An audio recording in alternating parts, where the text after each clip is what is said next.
Assalamualaikum warahmatullahi wabarakatuh. Perkenalkan, nama saya Ria Kartika.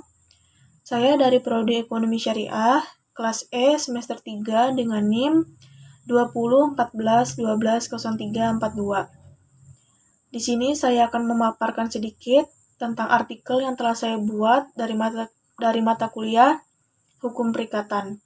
Judul artikel yang telah saya buat yaitu Implementasi Hukum Perikatan Islam dalam Perbankan Syariah di Indonesia. Mengapa saya mengambil judul tersebut? Dikarenakan hukum perikatan yang berlaku di Indonesia itu berlandaskan atau berpatokan pada Undang-Undang Dasar 1945 dan juga Pancasila. Dan mengapa saya mengambil hukum perikatan Islam dalam judul saya? Dikarenakan mayoritas di Nusantara ini beragama Islam. Jadi dapat dikatakan pula hukum-hukum yang berlaku harus sesuai juga dengan hukum-hukum Islam bagi umat muslim yang berlandaskan pada Al-Quran dan juga Sunnah. Pada sistem ekonomi Islam, contohnya lembaga perbankan syariah, asuransi syariah, pegadaian syariah, dan yang lainnya, dalam implementasinya harus dapat kita pahami sebagai umat muslim bagaimana cara bertransaksi, cara melakukan hukum perikatan Islam, atau cara berakad yang baik dan benar, agar transaksi yang dilaksanakan itu bebas dari larangan agama, contohnya dari keribaan, maisir, gharar, suap dan menyuap, atau kezaliman yang lainnya. Karena tujuan utama dalam bermuamalah yaitu adalah mencari kemaslahatan.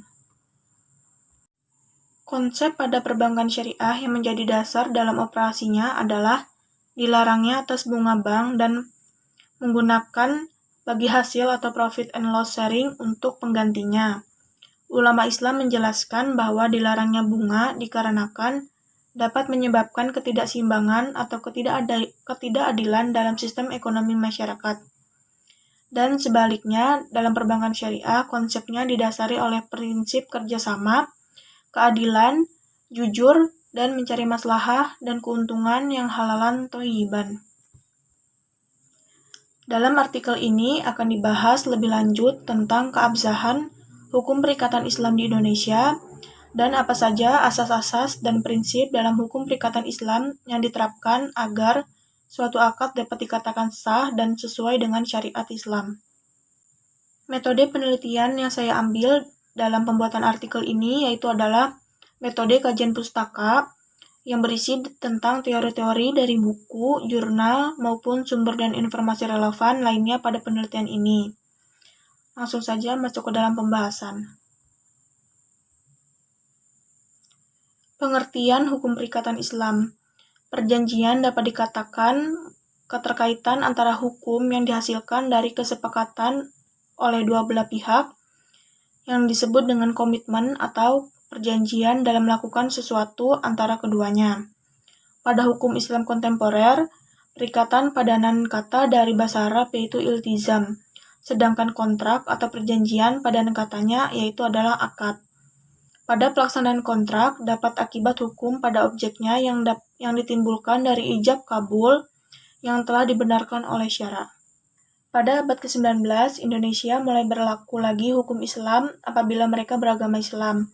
Akan tetapi, terdapat tentangan dari Christian Schnock dengan hal ini karena menurutnya, bukan peraturan Islam yang berlaku di masyarakat, melainkan hukum adat, karena dasar hukum dari teori ini dari IS, sedangkan yang berlaku di Indonesia mengikuti hukum dari Undang-Undang 1945. Meskipun tidak ada ketentuan dalam sistem hukum nasional tentang hak untuk berpartisipasi dalam perikatan nasional, akan tetapi hukum Islam dapat diputuskan atas kebijaksanaan para pihak atau dengan pilihan hukum, seperti yang diminta para pihak dalam melaksanakan transaksi sesuai dengan Undang-Undang Nomor 30 tentang arbitrase dan alternatif penyelesaian sengketa, karena hukumnya harus mencakup semua orang.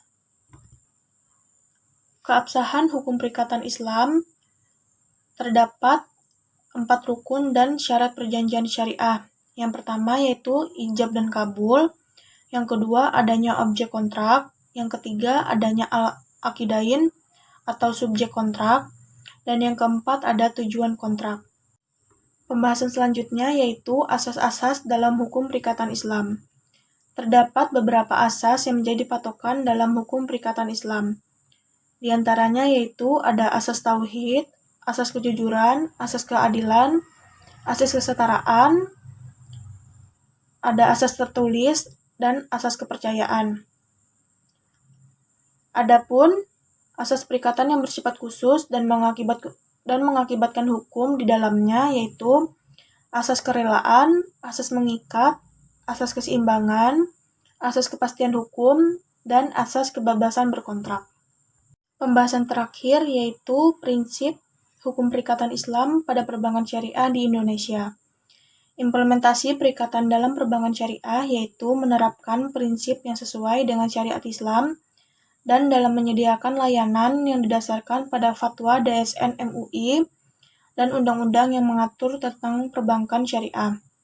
Dalam pengeluaran produk BSI, dilaksanakan perikatan atau akad dengan mengutamakan kemaslahatan di dalamnya dan menghindari adanya kemudaratan dalam bertransaksi. Sekian pemaparan dari artikel yang telah saya buat, semoga dapat dipahami. Mohon maaf apabila ada kurang lebihnya. Terima kasih. Wassalamualaikum warahmatullahi wabarakatuh.